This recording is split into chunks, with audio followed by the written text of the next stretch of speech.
everyone. My name's Earl, and I just want to give a little introduction and provide a little bit of info about my intent for this channel. Now, as a lot of you know, there's quite a few problems in our world which I'm not going to focus on here. There are plenty of other places for that, and this, frankly, is not the place for that, as some of you may know. Anyway, a little bit about me. I'm 33 years old. I have 2 children. I'm not married, but I'm still with the mother of my children. Now, this may be a little bit hard to hear, but frankly, I think most of the problems that we're facing in this world today are from the result of a lack of men in our world. Now, I didn't really have much of a model father in my life growing up. My father was an alcoholic. He was essentially just like his father figure. He, drank a lot, didn't know what it meant to be a man, didn't know how to pass on knowledge that he didn't have, obviously, and I forgive him for that. It took a while, and my mom, she did the best she could with what she had, what she knew. She mostly just did her best to work and provide a roof over my head and food in my stomach. So, and she didn't really have a man to, help her with the household, stuff like that. She did what she had to do. And she's a great woman, very loving, we have a good relationship now.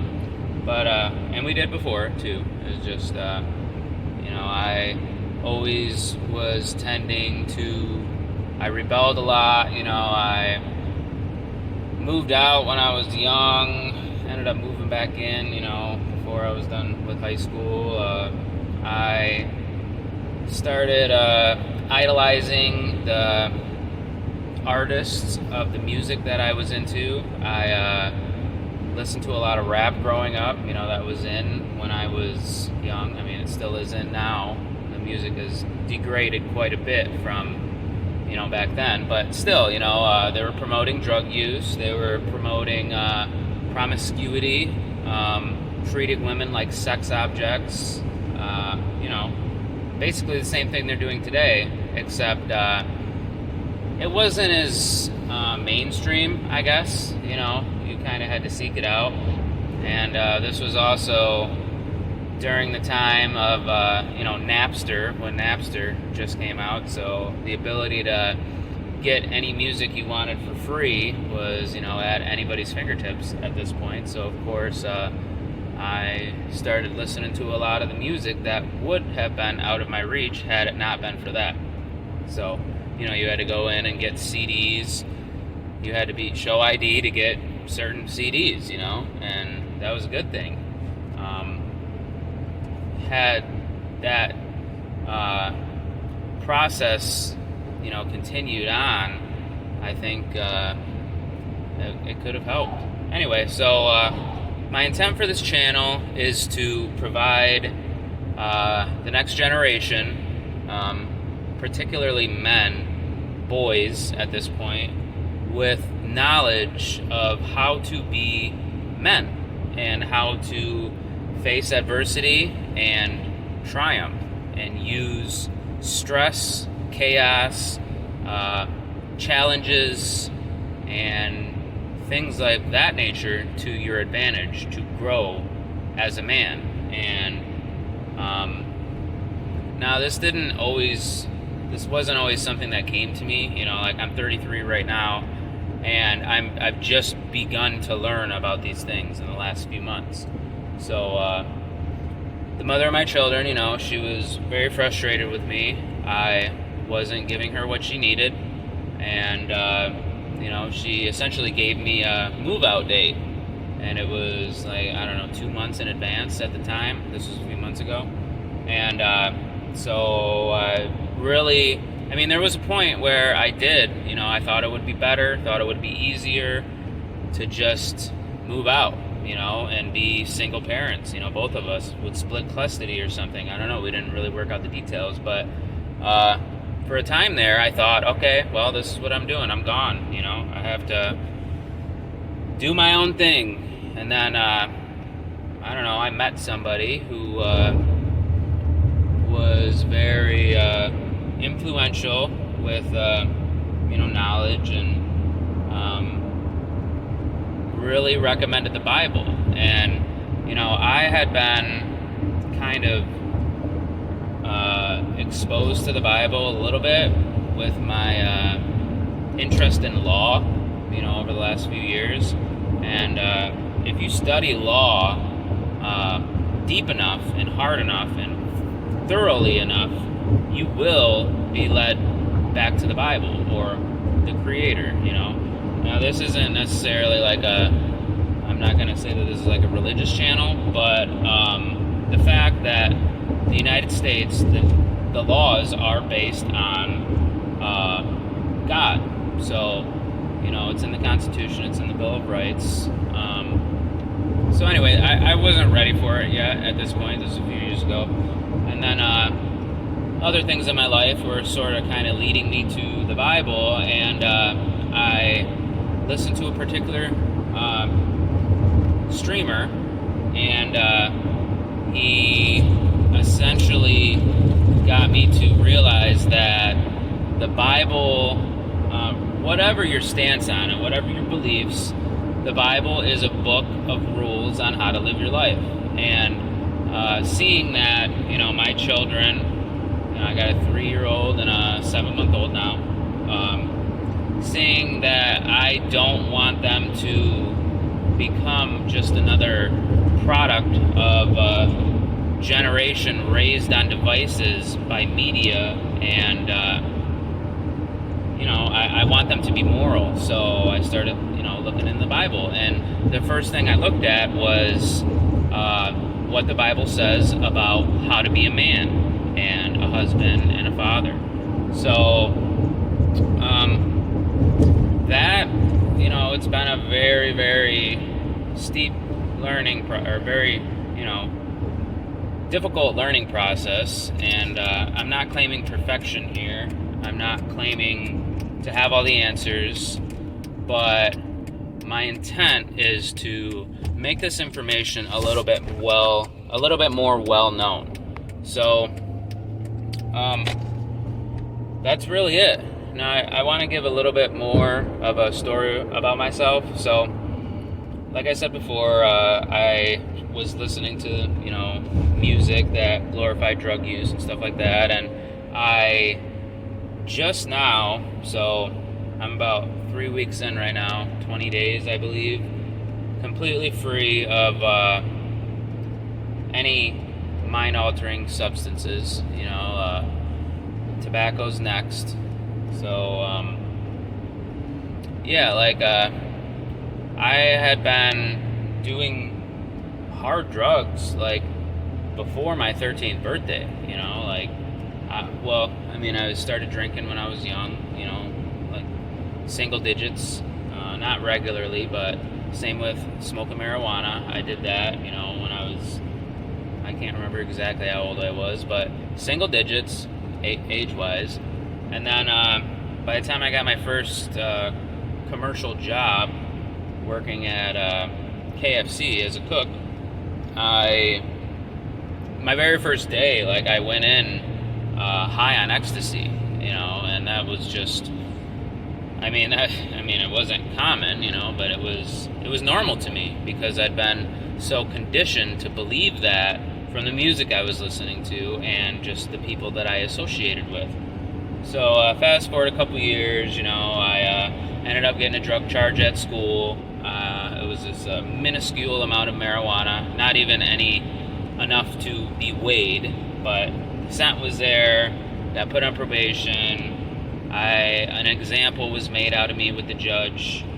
I ended up going to jail for a few months because I violated probation. And basically from there, I was just, all out party mode. I drank a lot, multiple minor in possessions of alcohol when I was younger, tons, I like 4 or 5, Eventually, I ended up trying the relocation thing. I moved to California to get away from everything. And I did. I got away from most stuff.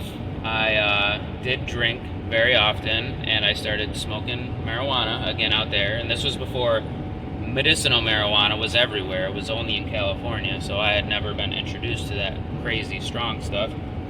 Anyway, I lived out there for a few years. Ended up getting a motorcycle, totaling it, getting a pretty severe injury where I couldn't walk for months. And then I was introduced to prescription painkillers.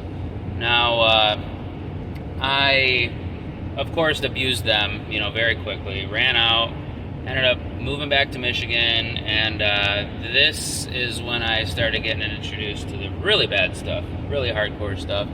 So I started shooting heroin daily. That progressed quickly. And soon after I started walking again, I was speedballing, crack and heroin, same needle, same time. Did that a lot. I was probably, 20 by then. I don't know. Don't think I was still old enough to even go to the bar and drink. So I lived that way for quite a while. I accepted that was my purpose for that time being. And I'm not saying that I regret any of this, because I went through a lot of struggles, but I got in a lot of trouble with the law. Never hurt anybody, never robbed anybody, anything like that, but I did have drugs in my possession, and I did a little bit of time for that in jail. And so anyway, shortly after I was starting to come out of that, I still abused different things, research chemicals. Then eventually I started taking kratom, and it was a godsend. I did it for quite a while, years, daily, and while it wasn't enough to make me go pawn all my, it wasn't as bad of a, basically it was just freely available, and it wasn't as expensive as heroin. So like $15, I could be good for at least a few days, maybe a week. Whereas with heroin, I'd need like $100 a day, maybe, around that. So I did that for years, and I justified it because I had that motorcycle injury, and it wasn't completely making me a fiend. However, I was still completely dependent on it, and I needed it. I required it to function. If I didn't, I couldn't sleep. I had no motivation, none of that. So anyway, right around the time I started using kratom, I had a talk with my girlfriend, woman I'm still with at this time, and I said, how do you feel about having some kids? I feel like I have no purpose, and I think this would help me, and she agreed, so we started trying to have a baby, and lots of unsuccessful attempts. I want to say it took us almost like a year before she even got pregnant, and this was probably because we were still living in the city. We weren't eating super healthy. I was still drinking all the time, abusing substances. Anyway, so then she got pregnant. Something I did from the past came back to haunt me. I had to do another short stay in jail, which sucked. But I went into jail clean. And, I was still taking kratom, but I wasn't doing those super hard drugs. Anyway, so shortly after I got out of jail, a few months go by, we had my daughter. We moved out of the city. well, we moved out of an apartment into the city, which had a small yard. Our neighbor was a meth head sleeping in the garage, which was like 15 feet from our door. So we broke our lease, moved a couple hours away towards my girlfriend's family, and into a rural area with the intention of getting chickens, producing our own food, all that stuff. We have a well, we had a wood stove already there, and we moved. So now we have a mortgage, and it wasn't until, I started reading the Bible, reading about what it says being a man, and hearing the streamer I listen to talk about addictions, and how even something like, if you can't function without coffee in the morning, if you're irritable, if you're short, if you're not patient and understanding without something, then you're addicted. And being addicted to anything is weakness.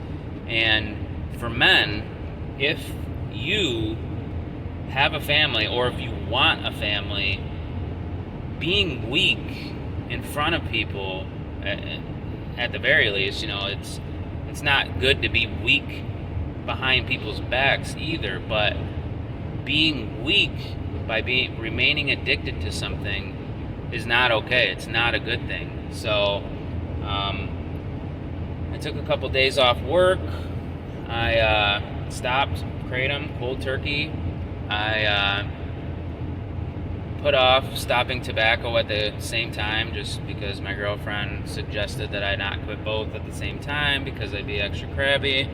So I'm gonna do that this Saturday. Will be my first day tobacco free. I use snus tobacco, oral tobacco pouches, and anyway, the main reason I stopped is because I want to be an example of strength for my family. I don't want to show them what weakness is. I want my daughter to know what a strong man is.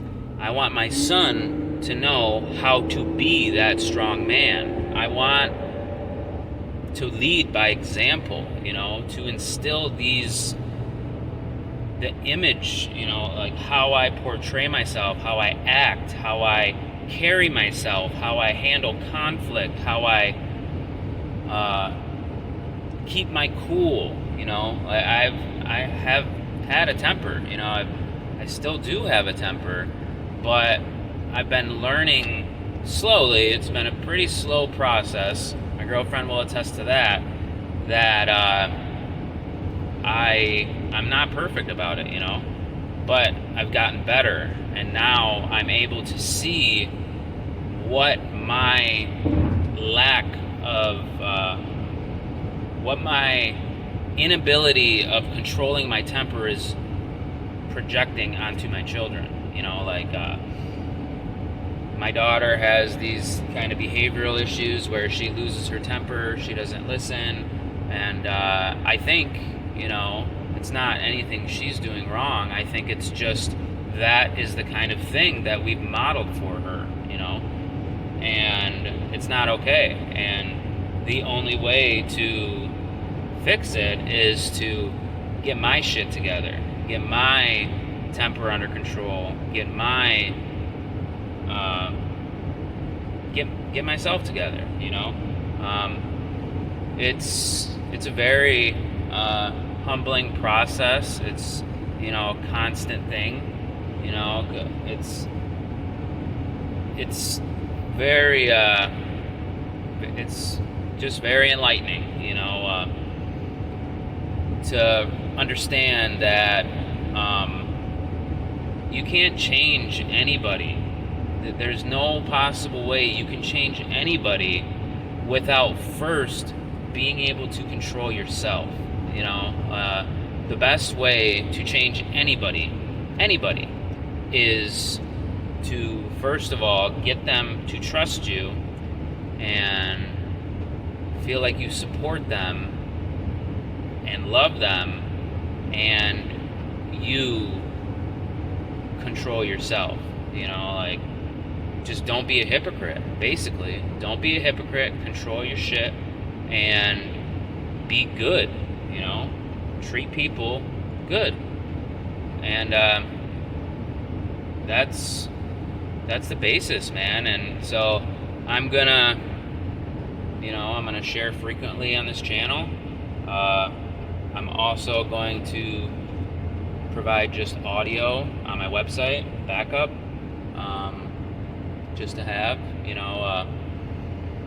it's good to have your own stuff someplace, So, I'm going to share my struggles, share my insights, and just try and be honest.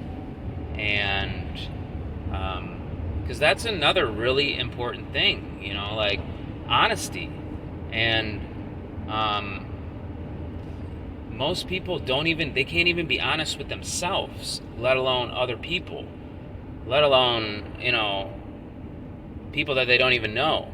And that's something that we're lacking in the world today, is honesty, genuine people, morality, and men with good leadership skills. So I'm going to do my best to not only share my struggles publicly and be as open and honest as I can about everything, but also grow myself and do something good for the people around me, the people that don't know what they're missing in their life. I didn't know what I needed. I thought I needed drugs and alcohol and to basically numb myself to get through the day. And don't get me wrong, there are some times where the days are hard. It's hard to get up in the morning. It's hard to stand. It's hard to be on my feet at work. But it's necessary. If you don't experience stress, you become weaker, and that's not good for anybody, So, that's my short intro, and I hope to see you around. My website is ilivetruth.com, and if you are curious to see where this goes and need some more content to digest that is not pushing anything but honesty, then subscribe and stay tuned. For now, I'm going to try and do at least one video per week, but I would like it to be at least 2 or 3. So they'll generally be probably about a half hour, sometimes longer, just because that's how long it takes for me to drive to work. So I think I'm going to do them around this time every day. That probably means I won't ever be able to interact with the live chat if I start streaming live, obviously, because I'm driving and I'm not really looking at my phone. That would be bad. But anyway, again, my name's Earl. My website's ilivetruth.com, and subscribe if you think that this information is valuable. All right.